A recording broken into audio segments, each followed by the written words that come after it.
It's got to be like Mickey Mouse. It needs to be really fast, and it needs to turn into a ball. Hey everybody, welcome to Uphill Both Ways with Minus and Mr. Nathan Napalm. We've made it to 4 episodes. That's pretty impressive for us. I wasn't sure if we'd make it past 2. So today, everybody, we're actually going to be talking about Sonic the Hedgehog. Oh, yeah. Super pumped for this one, Nathan.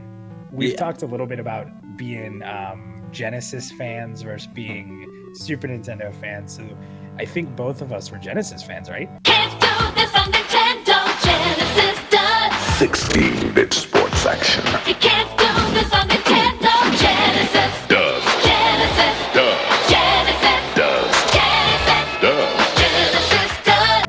Yeah, it took me a while to get on the Super Nintendo bandwagon. I was super sure that the Genesis was more powerful in every single way. The Sega Genesis has blast processing. Super Nintendo doesn't. No pun intended. What's kind of cool about this game is I have a lot to kind of talk about, some cool insider facts for anybody watching who maybe doesn't know some of these things about Sonic. So you want to jump right into this one? Get ready to go? Yeah, let's go. All right, so first and foremost, I want to give a little history of Sonic. Sonic was ordered to be created in 1990, and which was funny because they wanted a mascot, right? And they had a mascot. I don't know if you knew this, but the original mascot, you know who it was? Alex the Kid? Yep, Alex Kidd. Yeah. So the problem is that they felt that it was a little too similar to Mario. You know, they wanted something really different, something that would stand out. So they basically got this guy and said, listen, we need something new.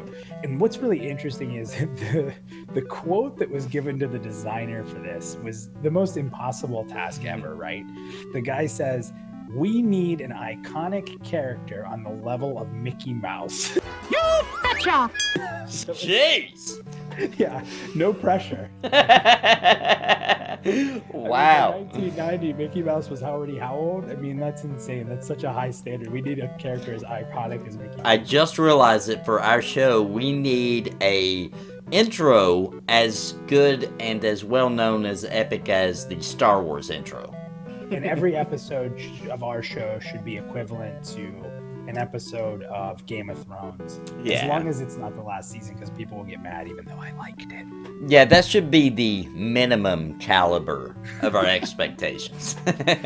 So what's interesting is, aside from telling them that they had to create a character that was iconic as Mickey Mouse, all of Genesis's hype, like their hype reels and their excitement about their console, really focused on speed. And this is before Sonic was even thought up. You know, it was the 16-bit fast processing. Everything was just faster and better and quicker, right?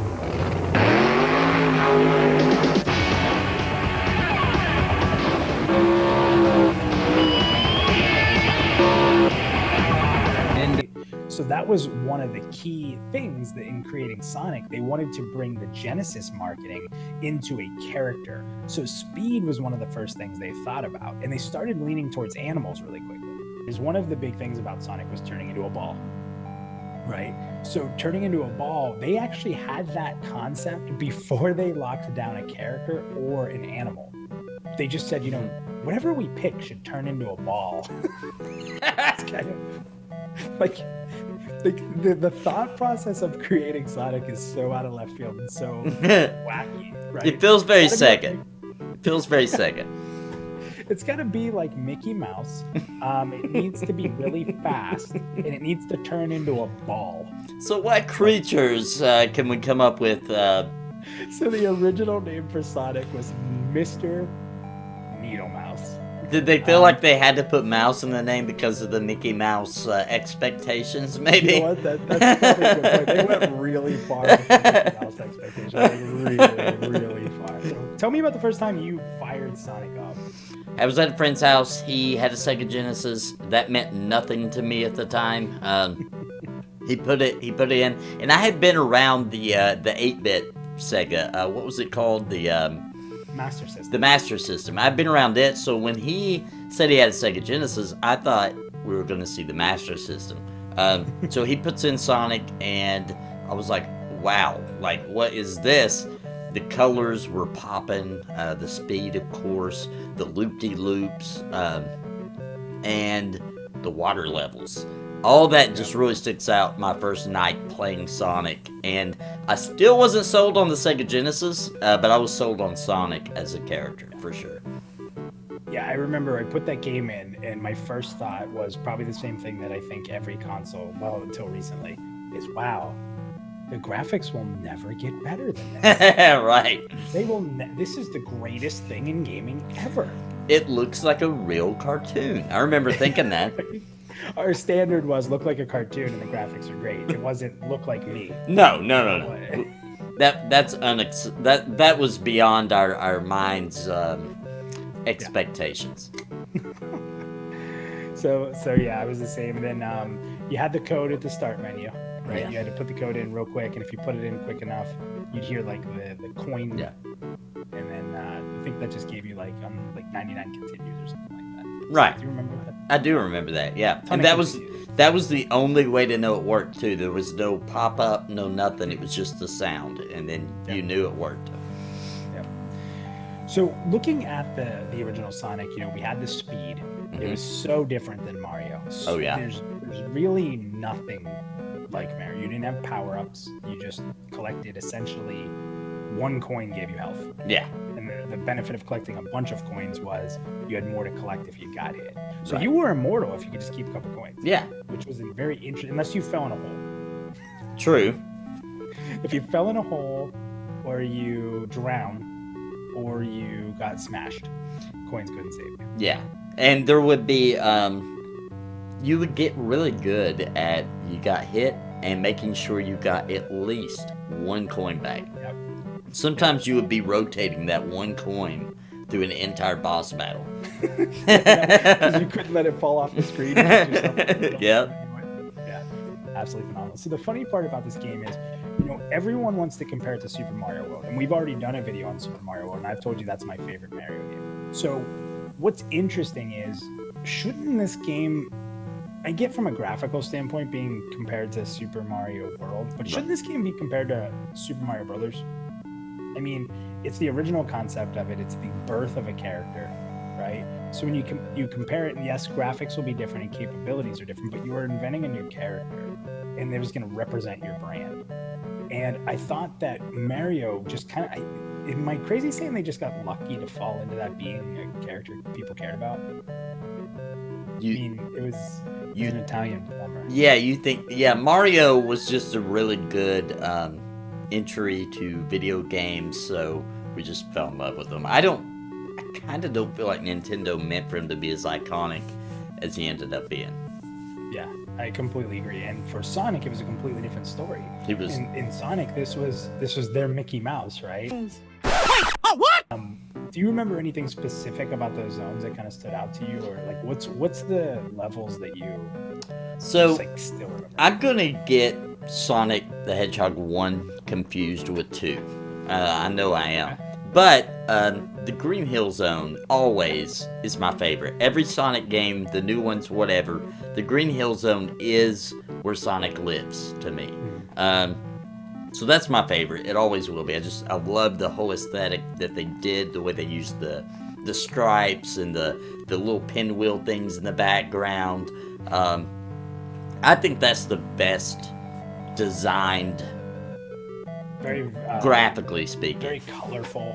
I mean, it really, like you said, when you boot up Sonic, you felt that it looks like a cartoon, and that level is just beautifully done. Yeah, very beautiful. Yeah, and it makes the case to me that it was ahead of its time, graphically speaking. There was no other game on the Genesis that was even comparable to what Sega did with Sonic the Hedgehog. It looked amazing. So that does now, I'm pretty sure that what I'm about to say was from Sonic 2. I don't think it was in Sonic 1.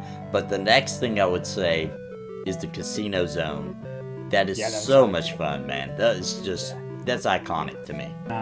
The only other thing that I wanted to make sure I talk about before we just openly discuss is, so if you ever had more than 50 coins at the end of a level, remember you got to go into that pinball world? Yeah. Where you could earn a continue if you could get the Chaos Emerald. Yeah, and it was hard, dude.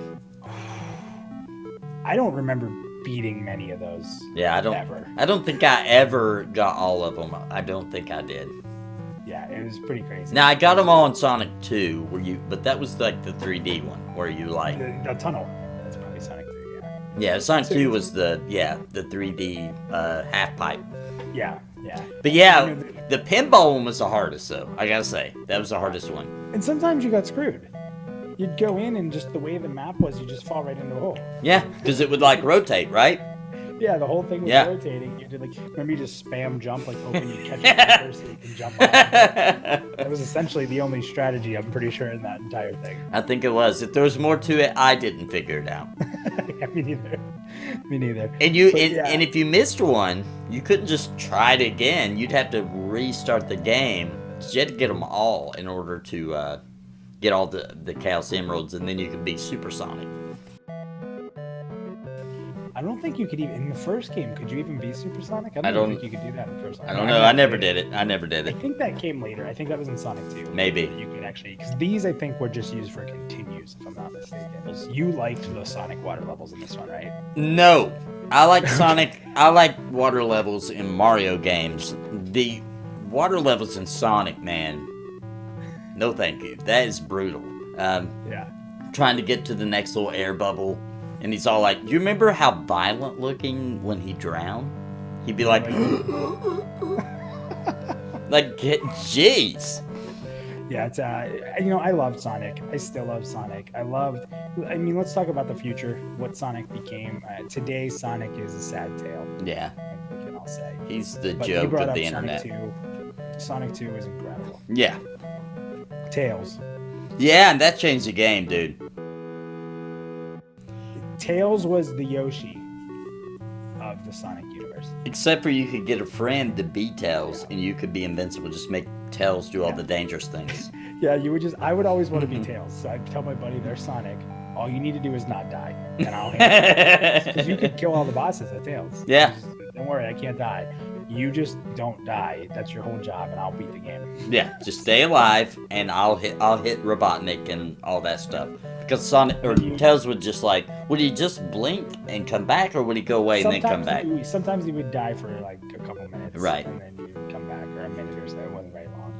But yeah, so you were able to play 2-player co-op at the same time, which was interesting because how long was it before you could play 2-player co-op in America? Wasn't it until the Wii? Mm-hmm.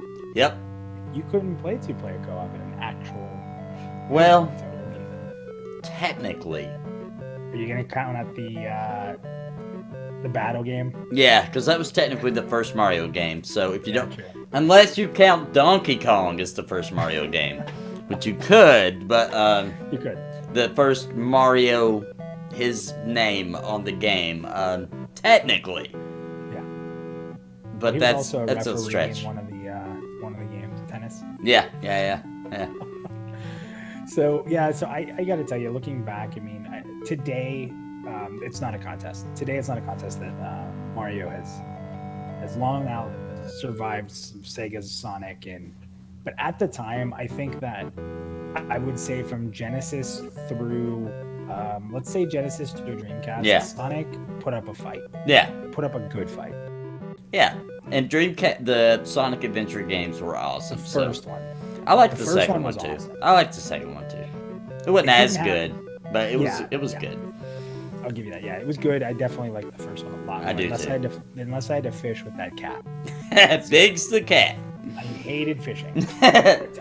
Maybe that's why I don't like fishing in MMOs. It reminds you of Biggs the cat. Yeah, I'll take that. But dude, I love Sonic 3, man. I loved Sonic 3. I played the crap out of it. Sonic and Knuckles is a close second, though. Well, Sonic and Knuckles, you can cheat. Like, you can put 2 in. Yeah. So that, I mean, what a concept. Yeah. It's never been done before. And it's never been done since. Nope. That was so cool, man. On another game, and it's like DLC today. Yes, DLC back then. You could put Knuckles in Sonic 2. Yeah. What? Crazy. It's like the equivalent of DLC or modding. They modded their own game, essentially. And then people would use that game to hack the system. Yeah, so that they wouldn't have to get licensing from Sega. It would just say, like, Must own Sonic and Knuckles to play this game. Because it could bypass the security system. It's hilarious.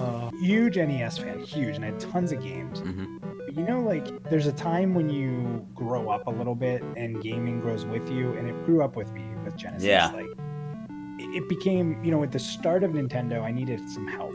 Towards the end of Nintendo, I didn't. But it was the first console that, like, I was old enough to just play it on my own and experience it on my own and save up money to buy my own games at that point. So there was a part of me that was just really important, and that's why it was such a big console. Maybe it wasn't better than the Super Nintendo, but to me it was. Yeah. And it like you said, it brought a bit of maturity to the console market that Nintendo would not have ever done had it not been for players like Sega pushing it and forcing their hand, basically. And Sonic was, at that time, much cooler than Mario. At that time, Sonic was a much cooler mascot. He was the fun guy.